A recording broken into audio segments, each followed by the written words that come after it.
Real quickly before we jump into it, code Espresso is now on a flash sale of 30% off over at gfuel.com. So if you guys want to check it out, try a new flavor for the first time, restock, or just want to get the gist of it, code Espresso gets you 30% off your entire order. So check it out. At this point, the Modern Warfare beta is live for all PlayStation 4 users, still yet to come for Xbox One and PC. That'll be later on this upcoming week, but for all players on PlayStation 4, whether or not you had a download code for it from your pre-order, or if you didn't, you just want to try it out for any interest you may have in the game, you can do that now and jump on. It's the open beta period, and so with a couple of days now under our belt, there's some things that we've talked about that, of course, are cool to know, but today I wanted to talk about some of the lesser known things, some of the things that are either very cool, trivial pieces of information, or some things you may not know about that genuinely can help out your playtime and your experience on the Modern Warfare beta. So it's going to be a little compilation of this and just talking about 10 things you probably didn't know about Modern Warfare. So that said, let's jump into it. First things first, I'm going to start out with one that I found out about recently, actually as of today, that doesn't really affect anybody's gameplay, but is one of those fun pieces of nostalgia that takes you back to Modern Warfare 2, World at War, those days of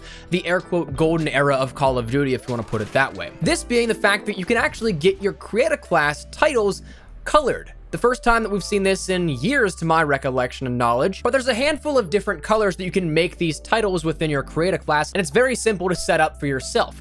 All you have to do is end up going over to your creator class, and there you'll be able to see that from your custom class 1 through 5, you have the ability to bring up the option menu for this, which I believe is the triangle button on PlayStation 4 controllers, what will be Y on Xbox One, and whenever you have it bound to on PC, come that time as well.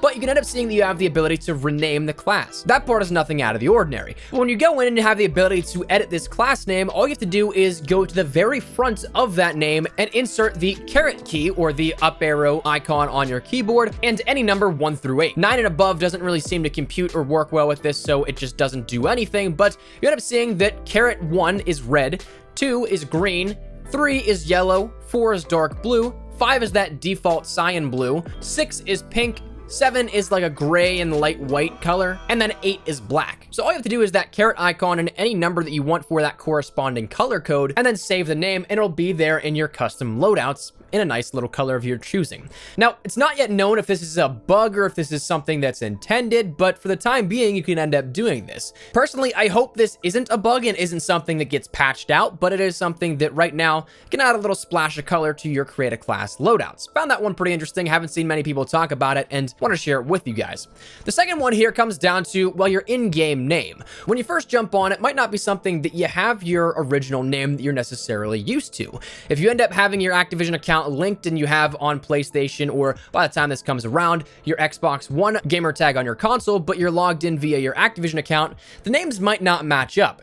But the cool thing is here is that this ends up utilizing Activision forum names and battle tags. So whereas my PSN ID is It's Espresso and my Xbox gamer tag is Equali Espresso, I ended up getting the simple and sweet Espresso, the name that I actually like to go by on most of my socials. But whenever I first logged into the game and first logged into the beta, it was a name that was set up as my forum name from 10 years ago when I was in high school. So if you end up having an account name that you don't necessarily want, or it's just your regular standard account name that you have, and you have your accounts linked but you want to change it to something cooler, you can end up going over to Activision.com, logging into your profile, and then in that profile you can end up going into the basic info tab, to which you'll see your name, address that you have it set up with, and anything that goes along with this. But at the very bottom you end up seeing there's the Activision ID. Previously it was known as the forum ID, actually just a couple of days ago, so they updated and adjusted this, but you can end up changing that with the edit tab to be whatever you want here with this. And unfortunately that means that there's probably going to be a lot of inappropriate names. There doesn't seem to be any huge profanity filter on that, but if you want to try and get the OG version of a name that you have where it doesn't have a number or something like that in it, you can end up doing that. To my knowledge, I am not entirely sure if there are overlapping accounts. I'm not sure if I ran into some of the same people, or if there is something where you can have multiple names of the same name, whereas you can get anything you want, even if that account is already out there listed as an ID, but you can end up playing around with that and trying to get the name of your choosing. Next up, we're going to talk settings, some things that can actually adjust your gameplay experience. One of the big things setting-wise that I think not a lot of people are talking about, but is definitely something you should consider and play around with, is that of the new aim response curve types. With this, you end up having the standard, linear, and dynamic settings, offering various different adjustments here for this, but it essentially, from my experience here with this, feels like how free your aim is with your analog sticks. I end up having it on the linear setting, and it feels a lot more responsive. It feels a lot better whenever I'm trying to aim down or adjust my viewpoint. The others don't feel as natural to me, and it's something that, of course, that's my own personal playstyle, but it's definitely a setting that you should mess around with and experiment with which you like the best. Again, linear is probably my personal favorite, but it could be entirely different for your style of play. Now, another one talking about the settings is just how in-depth Infinity Ward actually got with some of these settings. We know we have some of the most customization available in terms of how we want to play on our sticks of the controller, such as things like your ADS sensitivity multipliers for marksman and rifle scopes. You have various different aim response curve types. You end up having various different things for new settings of aim assist, but it also goes down to the point where you can actually adjust the hit marker sound effects, whether you want the new school or the old school hit marker sound effects within this variation of Modern Warfare come the beta and of course launch, or you can turn them off entirely. It's just another way that you can end up playing around with some of either the nostalgia of it or altering what sounds better for you, or maybe not at all. Next up, the next thing we'll talk about you may not know is one that we've talked about here on the channel in passing, but is something that I haven't really seen too many people utilizing to their advantage, is that of editing classes in-game. With the new gunsmith functionality, you can literally add, subtract, or check new attachments right in the middle of all the action.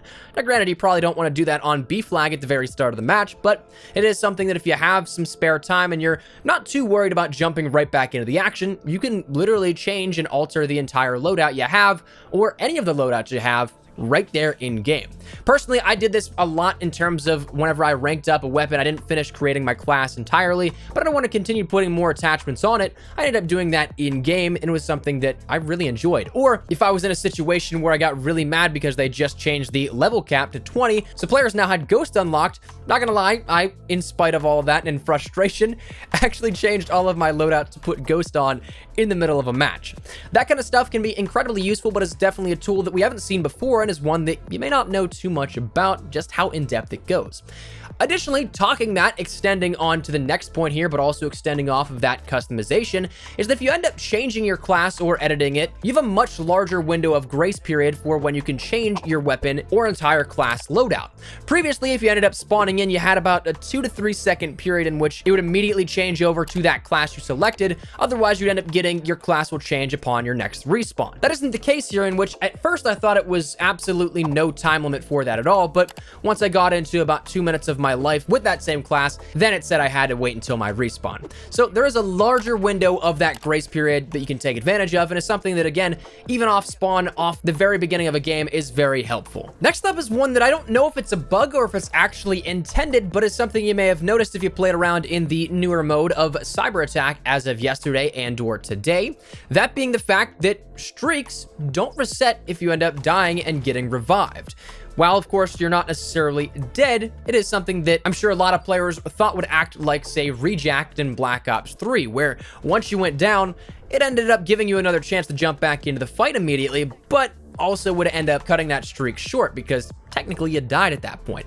So that's something to keep an eye out for, and is something that may be changed, may not be, but is something definitely to be conscious of if you take down the best in the lobby, but they end up getting revived. Specific playlist talk transitioning over into the newer game mode, that being the NVG playlist, where you have the nighttime maps of Hackney Yard as well as Cave. One tip that I would give you that not many players seem to catch on immediately is that ADSing gives away your position. That's something that if you say are just walking and you have your weapon at that hipfire position, your laser sight isn't activated. It's not something that it pinpoints or telegraphs where you're looking. But whenever you ADS, that laser sight is seen by all players, your team and the enemy team as well. So if you want to keep that element of surprise, try and avoid ADSing too hard on every single corner, because if somebody's there on the other side, they'll know it. One thing that caught me off guard during my stream at the very debut of the beta, and is something that still holds up, is that unlike, say, in Black Ops 4, where you want to take out any opportunity the player has in restocking their ammo, you could previously shoot the crash resupply.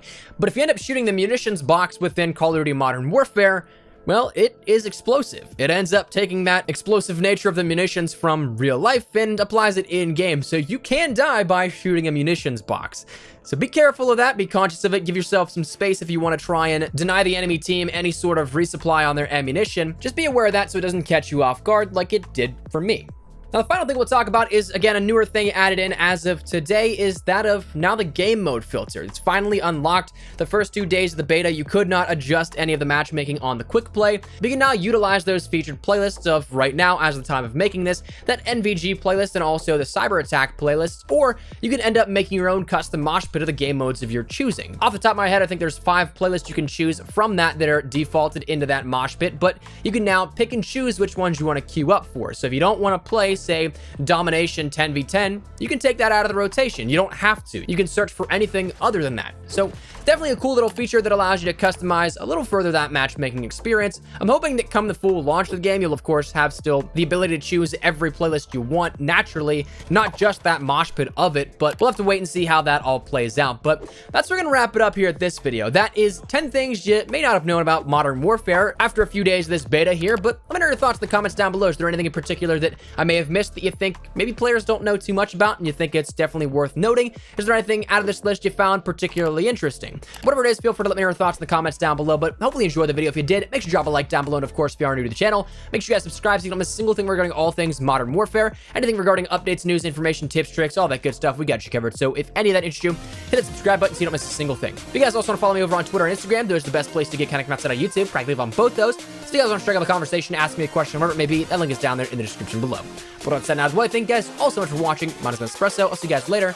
Take care and peace.